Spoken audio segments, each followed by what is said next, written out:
بتاؤ ماں کی خدمتوں کا بدلہ دے سکتا ہے؟ ماں کے پیار کا صلہ دے سکتا ہے؟ عرض کی گئی کہ میں اپنی ماں کو اپنے کندھوں پہ اٹھا کر کے حج کروایا ہے اور سائی اور کعبۃ اللہ کا طواف کرایا ہے، اور حالت یہ تھی کہ اگر چٹان کے اوپر گوشت کا ایک ٹکڑا ڈال دیا جاتا تو وہ بھی بھن کے کباب بن جاتا، اتنی گرمی کی شدت تھی۔ کیا میری ماں نے میری جو خدمت کی، میری کفالت کی، مجھے دودھ پلایا، مجھے جنم دیا، تو میں نے کیا ماں کی خدمتوں کا صلہ دے دیا ہے؟ تو جواب آیا، تو نے ابھی اس کی ایک مسکراہٹ کا بدلہ بھی نہیں دیا۔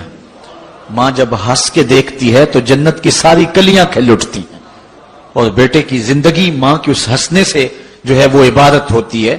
بیٹے کے لیے ماں کے جو جذبات ہیں، ماں کی جو کہانیاں ہیں، ماں کے سینے میں جو درد کے امٹتی ہوئی ایک کائنات ہے، اس کا کوئی بدل نہیں ہو سکتا۔ ساری زندگی ایک ٹانگ پہ کھڑا ہو کے بندہ ماں کی خدمت کرتا رہے پھر بھی حق ادا نہیں ہوگا۔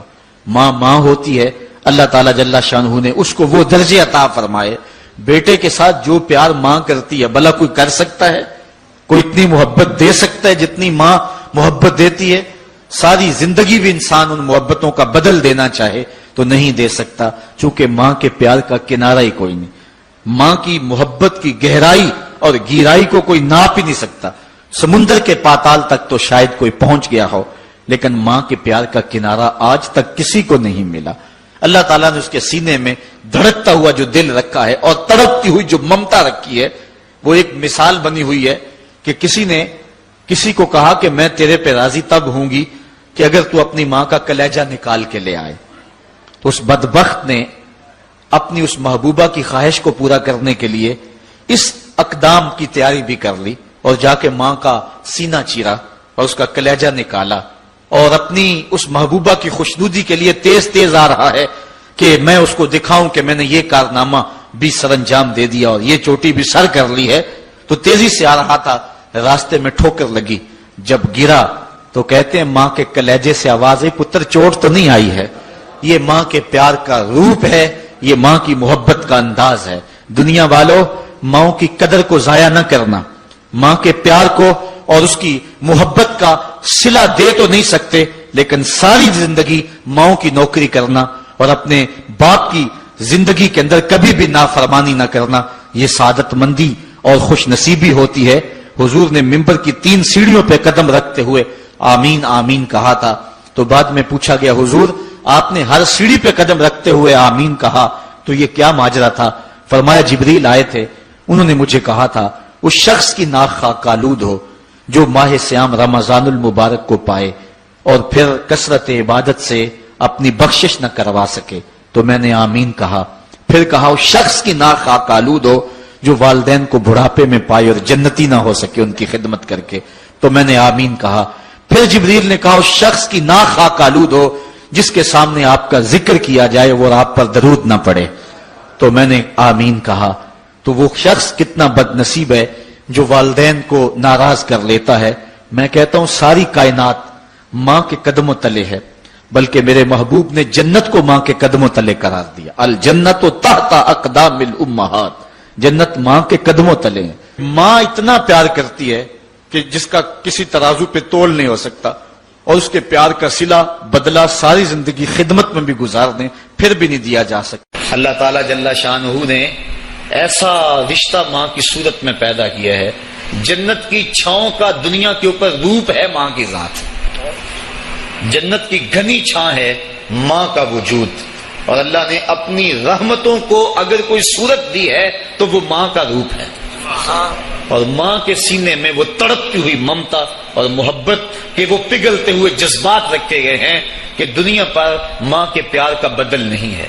میں کہا کرتا ہوں آج کوئی شے بھی خریدنے نکلیں تو آپ وثوق سے نہیں کہہ سکتے یہ خالص ہے، ہر شے 2 نمبر دستیاب ہے، ہر شے میں ملاوٹ ہے، لیکن ایک چیز آج بھی ملاوٹ سے پاک ہے اور وہ ماں کا پیار ہے۔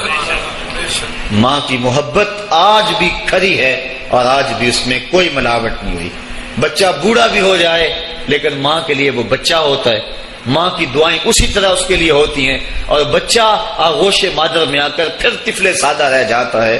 یہ ماں کا پیار اور ماں کی محبتیں ایک شاعر نے ماں کی محبت کا نقشہ کھینچتے ہوئے کیا خوبصورت بات کہی. وہ کہتا ہے مدت ہوئی میری ماں نہیں سوئی تابش، میں نے ایک بار کہا تھا مجھے رات کو ڈر لگتا ہے. کہا سحری کے وقت میں نے ایک بار اٹھ کے رات کو چونک کر کہا تھا مجھے رات کو ڈر لگتا ہے.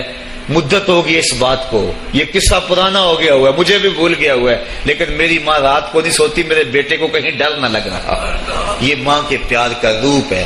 علامہ اقبال جب ان کی والدہ انتقال کر گئیں تو وہ دیار غیر میں تھے، تو اس وقت انہوں نے ایک طویل مرثیہ لکھا اپنی ماں کی یاد میں، جس کا عنوان ہے والدہ مرحومہ کی یاد میں. اس کے اندر لکھتے ہیں اب وطن میں ہوگا کس کو میرا انتظار، وطن میں ہوگا اب کس کو میرا انتظار، کون میرا خط نہ آنے سے رہے گا بے قرار، آرزو لے کر تیری خاک مرکت پہ آؤں گا، اب دعائے نیم شب میں کس کو میں یاد آؤں گا. کون پچھلے پہر اٹھ کے دعا کرے گا؟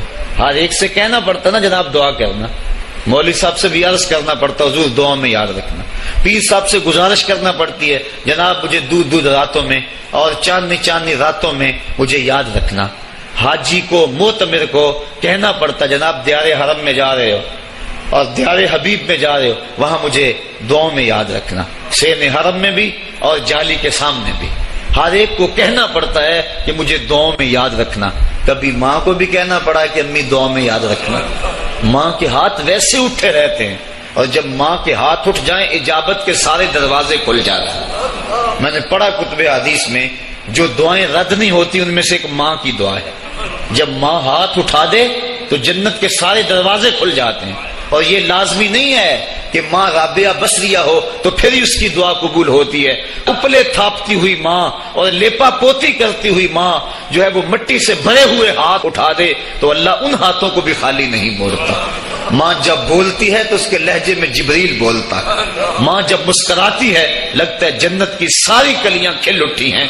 ماں کے چہرے کی رونق اور ماں کے چہرے کی جو ہے وہ خوشی بیٹے کے دل کو حقیقی قرار اور حقیقی تسکین دیتی ہے. جو ٹھنڈ ماں کے ساتھ نصیب ہوتی ہے وہ کائنات میں کسی اور جگہ پہ نہیں ہے. جو گھنا سایہ ماں کے دامن میں ہے وہ کسی اور جگہ میسر نہیں ہو سکتا ہے. وہ کیا کہا تھا کسی نے کہ 5 اسٹار ہوٹلوں میں کھانا کھانے میں وہ لذت کہاں جو چولہے پر بیٹھ کے ماں کے ہاتھوں سے پکی ہوئی چپاتیاں کھانے میں آتا ہے. عالی جناب حضرت صاحب کیا کیا اسٹیٹ سیکرٹری نام لیتے ہیں لیکن وہ لطف کہاں جو ماں اوئے ببلو اوئے پپو اور اوئے مٹھو کہہ کے پکارتی ہے.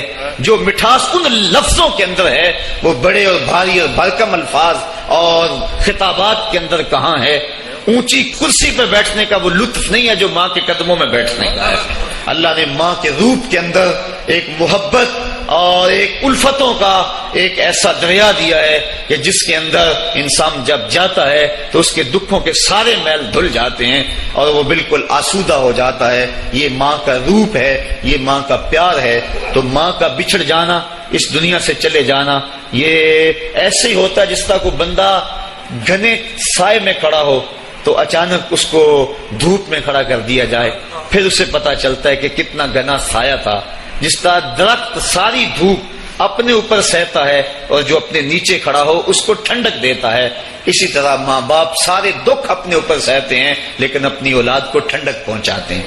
ماں باپ کے اس دنیا سے چلے جانے کے بعد پتا چلتا ہے کہ میں کتنی گھنی چھاؤں سے کس کڑاکے دار دھوپ میں آ گیا ہوں اور میری زندگی کے اندر کتنے دکھوں کا زہر گل رہا ہے. جو زہر پہلے ماں ہمارے قریب نہیں آنے دیتی تھی، جو باپ ہمارے قریب نہیں آنے دیتا تھا، وہ اپنی باہوں میں اور اپنے سینے میں ان غموں اور دکھوں کو سمیٹ لیا کرتے تھے. تو ماں کا بچھڑ جانا، ماں کا اس دنیا سے چلے جانا، یہ بہت بڑا سانحہ ہوتا ہے.